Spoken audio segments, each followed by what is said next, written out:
Welcome to a video from digital-lifestyle.com. This video is all about the knob controls on the Korg Wavestate.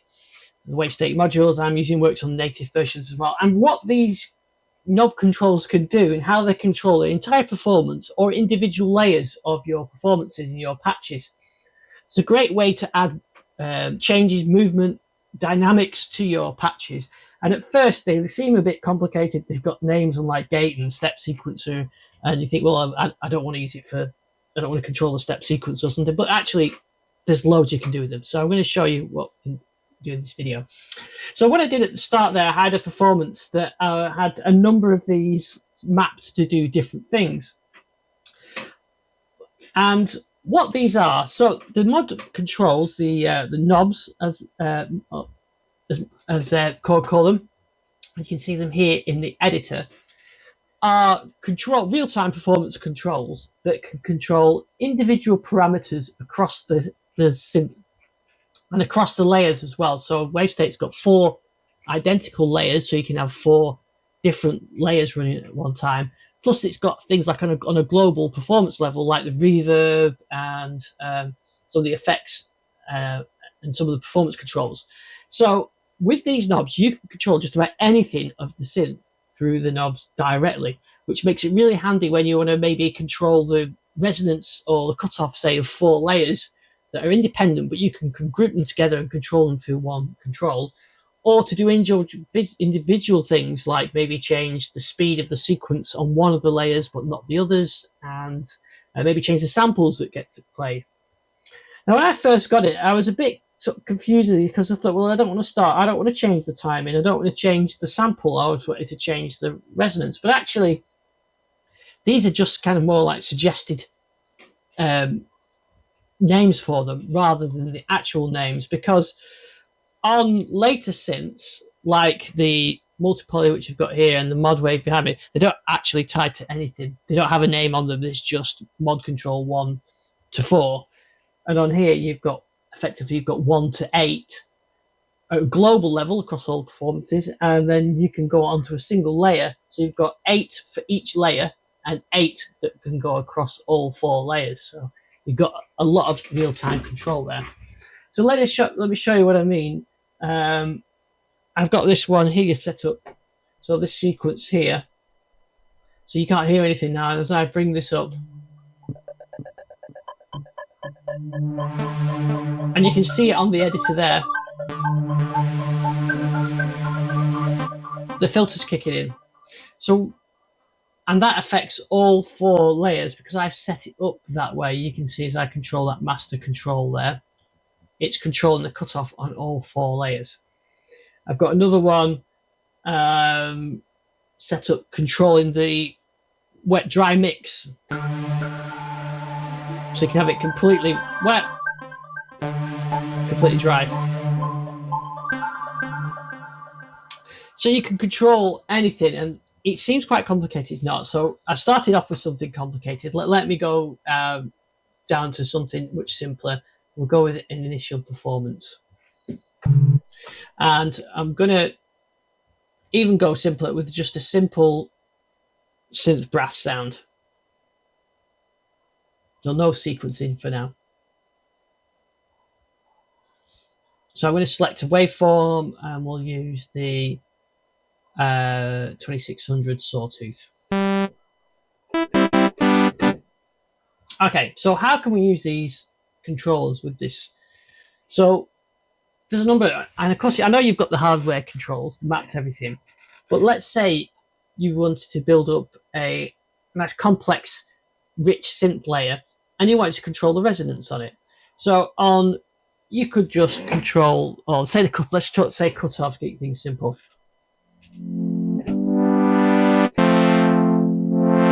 Very easy for me to control that filter cutoff through there.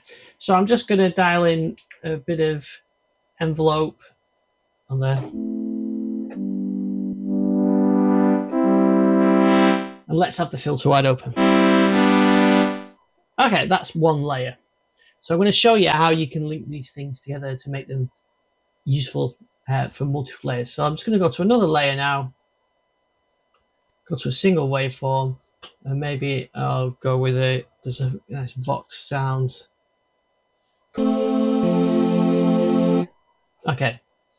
And I'm going to put a bit of envelope on that as well. And again, I can control that cutoff.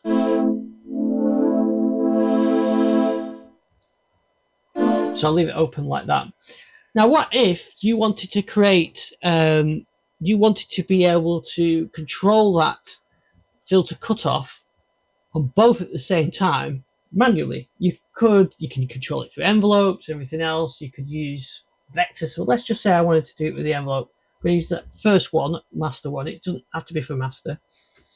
So what I need to do now is go here, let's go to my cutoff, and I'll just allocate, I'll set it to 0, and I'll allocate mod control. Now you see you've got all those mod controls there. So you've got the 8 plus another 8. And I think, well, why have you got those? Because you can be in performance mode or layer mode. So currently this is in performance mode. So anything I do here is in performance mode. If I turn that off, these are active to each individual layer that's selected. I'm going to control multiple.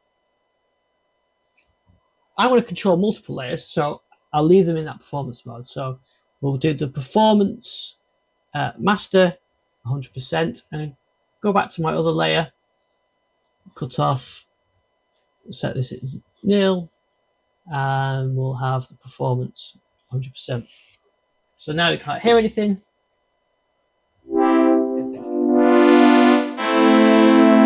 There you can. So actually that brass sound, that sort of sawtooth sound, sounds a bit bright. So I could say, I don't want that to actually go all the way up.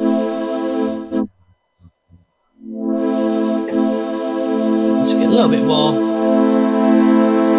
So there we go.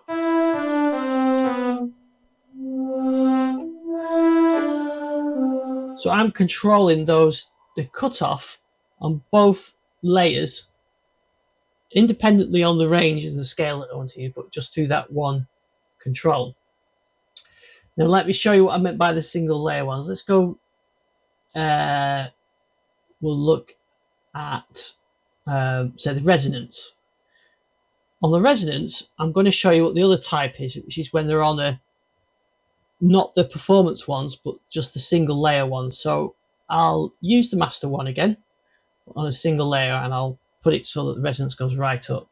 So you can see at the moment, I'm controlling both layers cutoff, not the resonance. If I go into, turn the performance mode off, go into a layer, and make sure I'm selected with the layer that has the resonance on, which is layer 1, which I am, there you can see I'm controlling the resonance. It's not affecting the filter because I'm in layer mode. If I go to layer B, it won't do anything because I haven't set it up to do anything. It's only for that layer. So that's what I was saying, that these you can have per layer or performance. I like it in performance mode because you don't have to select the layer. You can just have the whole thing selected from here. Because if I wanted that resonance to be controlled, then I could use one of the other knobs on that. And let's in fact do that one. Let's get rid of the master one, and we'll use the timing one.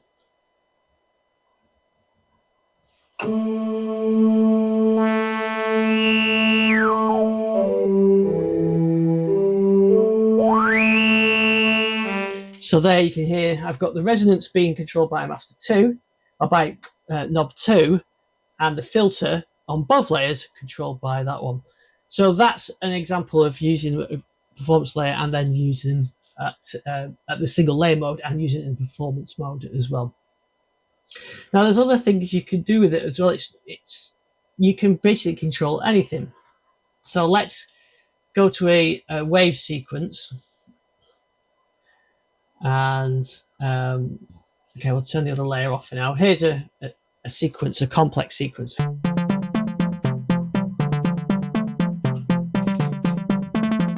You can hear that ratcheting there, that's called, and that's because it's being double triggered by these. I've got a separate video on doing ratcheting, so Berlin Tangerine Dream type style, and these have got probability on them.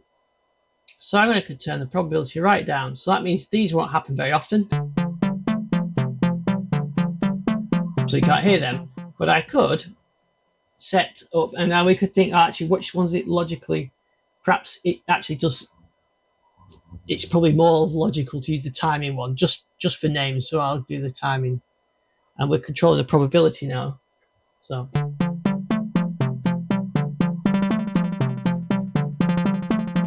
those ratchet effects get brought in and out by controlling that one. So there are other things you can do with this as well. So the other things you can do with this well. Now here you can hear that pitch. It's a nice set sequence, but the random order button is actually modifiable. So currently it's not in random order, but if I can go to a modifier and I'm going to use the shape just for one option for that.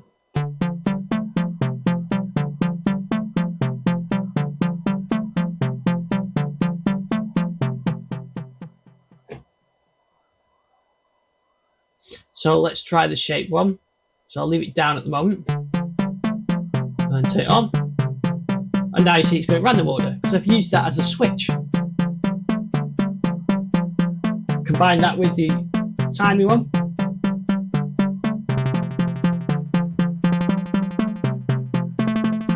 And then turn it down, it's always in the same order.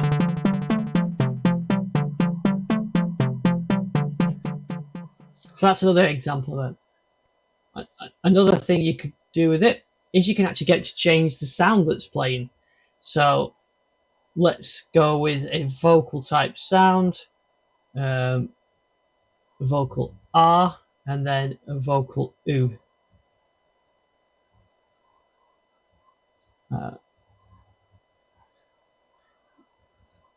So I'm going to set that to gate so it won't do any timing. And here is the sample lane, which is the start and which is the end of the sample lane. We can actually say I want the start to be the start point to be affected by one of these. So the sample one would probably be a good choice. So I'm going to say the sample lane. I'm thinking.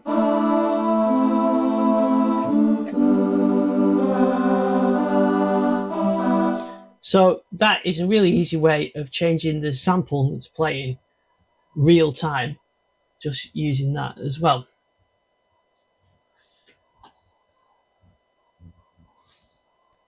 Another example could be with a sort of synth sound. Let's go and detune sort of synth. So we'll get a synth.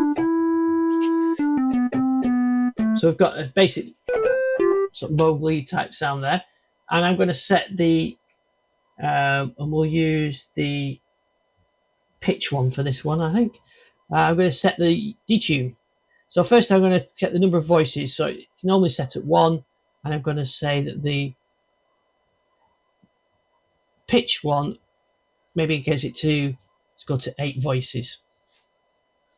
So I can show you. Not much good on its own, but if I combine it with a detune, because you can have as many of these as you want, I'll get to a nice detune.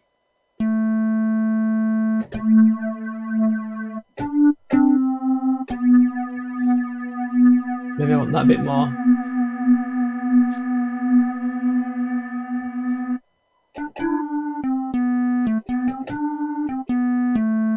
So that's another way of combining 2 separate controls, or one control to control 2 separate things. And of course, these are all still active. So on my other layers, which I've got switched off, they're still active.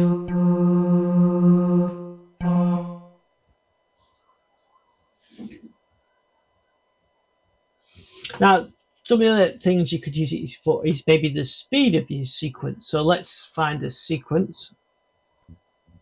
Right, so I've got a sequence here. It's synced up with the timing, but it can actually modify the timing of that individual note if I wanted to. So let's do that with the step sequence 1, 7. Let's show what that is. We're only using one note on here at the moment, but I'll show. Let's get 2 notes on there, and we'll make them the same length. Make them both quarter, so without touching anything. So the step sequence 1.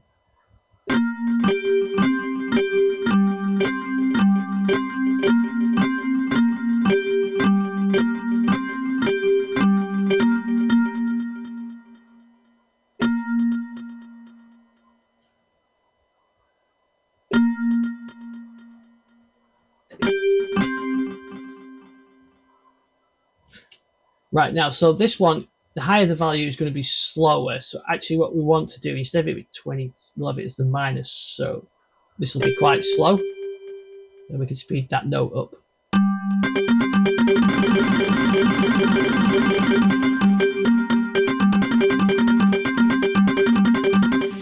If I enable the other note, you'll hear that that note stays the same and this one changes.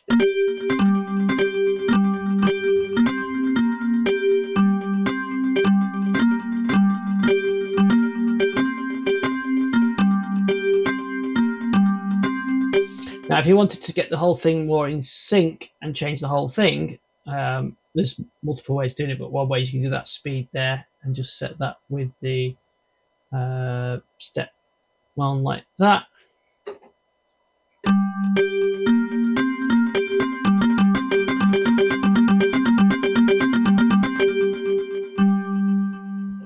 So now I'm going to show the other thing of these is the plus minus. So far I've been doing all these in plus minus, where it sends minus 50, 0, plus 50. So which for the cutoff one is working fine, but sometimes you want it to, you don't want the minus 0, sometimes you do. So maybe for cutoff or resonance in this case, let's put it back, let's put it to plus 50. And so it's sending 0, it's sending 100. And because the current value is 0, you get a nice matching ratio. If I went to something like the envelope, let's just set the envelope start there at let's just set it as a second like that. So we set it as 1 like that, and now I want to affect that start time, attack time, with the speed control like that. And I'm going to make it all the way up 100. Now when it's in plus mode, that starts at, it's not, when you're at the bottom, it leaves the start time as is because we're sending nothing. If we put it to 100, you get that really long attack time and the resonance kicking in because we had that already mapped. When we go to 0, it's back to where I set the envelope. If we change it to plus minus, we can send minus values, so minus 50. So that means it'll go back to the sharp attack and all the way over like that. So that's just important to know when you're setting these. You can do 0 to 100, or you can do minus 50 through 0 to plus 50. So depending on what you're controlling. For things like cutoff, maybe you want the 0 to 100 for the envelope like that, then that's the other way you can do it. But of course, there's other things you control as well, like filter, LFO speeds and things like that. You can have all your LFOs across all the layers all being modulated at the same time, and you can map these on performance layer, or if you turn that off, you can choose which layer you want to. So the interesting thing with this as well is if you've got a patch that's got lots of controls over it, let's say this one I made earlier,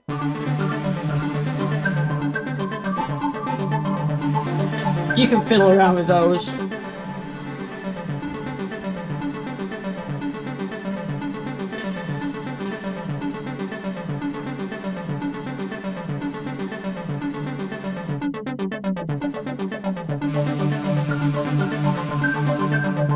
So if I go to an existing sound,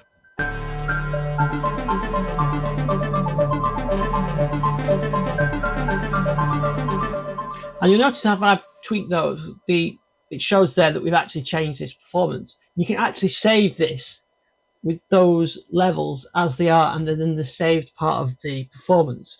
So you can either save, overwrite it, or you can save a new sound. So it could be that you've got one with all these with different mappings. You can actually save that with those mappings in place, not just the mappings, the actual values at the time you're playing with it. Save it, and then that is there for future. So when you recall that, these all back to the values that you saved them in. So it's a nice way of creating, say, one performance and then having two versions of it, one with the controls down and one with the controls up, and then you can then tweak them back to how they were. So it's another way of doing that. So these controls are a really powerful feature. Probably something I don't make use enough of in my patches. I've used the vector control quite a bit, but not these. So I think I need to use these a bit more in to make more variation of the sound, so that as a performer you can then control it. So I've got incorporated in the own. It's a really nice feature. So thanks for watching this video. I hope you enjoyed it. Please like and subscribe. If you've got suggestions for other areas of these synths that I could show you and do some tutorials on, please let me know. I love getting suggestions in the comments and then having a go at it myself. Thanks for watching. I'll see you on the next video.